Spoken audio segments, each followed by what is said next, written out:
In the post, he's effective over either shoulder. He's got a very smooth shooting stroke. He shoots 74% from the free throw line and can step away and knock down a perimeter jumper. Very good with his back to the basket. Excellent feet, especially early on. He's got a turnaround jumper, jump hook, and a very smooth shooting stroke that will only get more fluid as time goes on.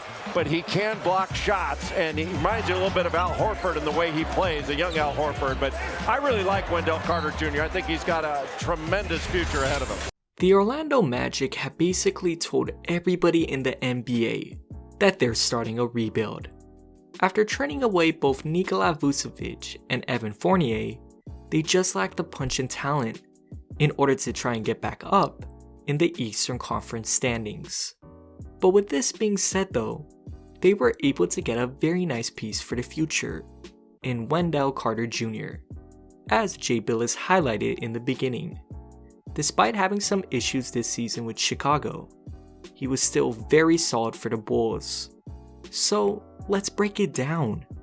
Let's talk about what Carter is going to bring to this Magic team, how he fits in, and what this means for the rest of the players on the roster.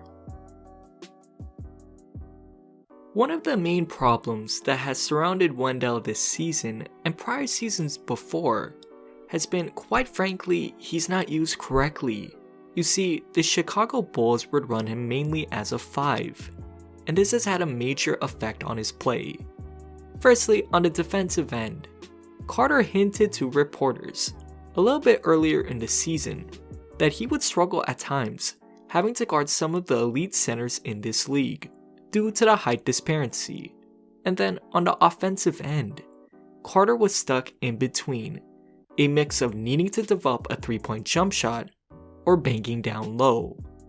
But now, since he is on the Magic, how Orlando can get the best out of Carter would be playing him as a 4, but using him as a playmaking slashing forward on the offensive end. Let me explain how.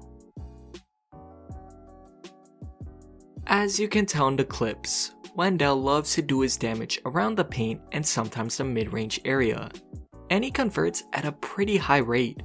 How is this the case? Well, let's look at the game tape, shall we? Wendell is shooting 51% from the field this season, but on mid-range shot attempts, he is shooting 53%.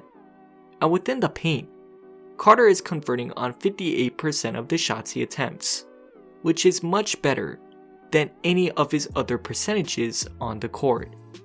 But the area of Wendell's game that the Magic need to allow him to develop is his playmaking ability. Wendell, in simplicity, is an extremely underrated passer. His ability to read the floor and handle the ball is what allowed for Billy Donovan to use Carter as a point forward at times on the offensive end. Whether it was dribbling exchanges with the guard or finding the open man off pick and roll feeds, Carter worked very well in making the right read nearly every time.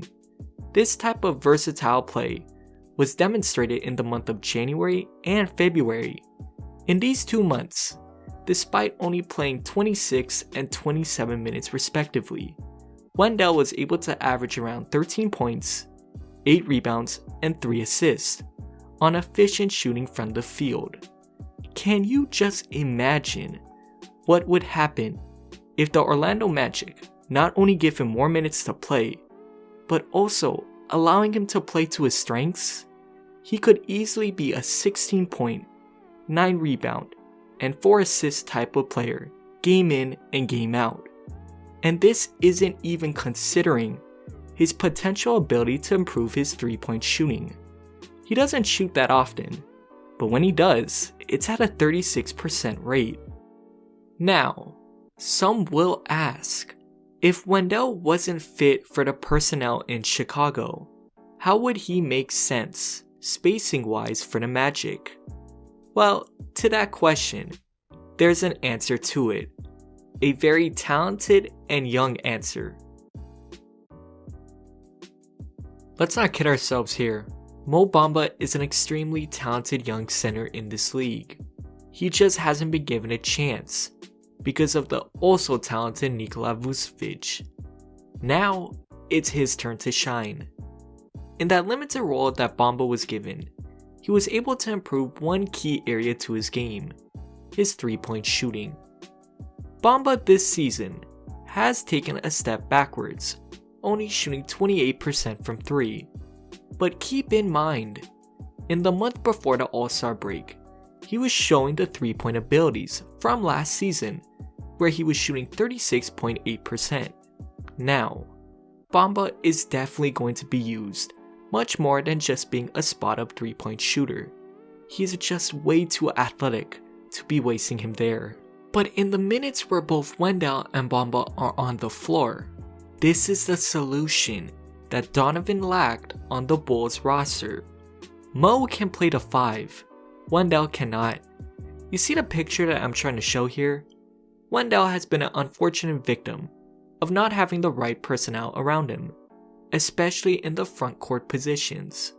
But under Orlando's personnel, he might finally be that player that gets to blossom. And if he's able to get that chance, again, I can see a 16-point, 9 rebound, and 4 assist type player, all around versatile. Let me know what you guys think. Until next time, peace.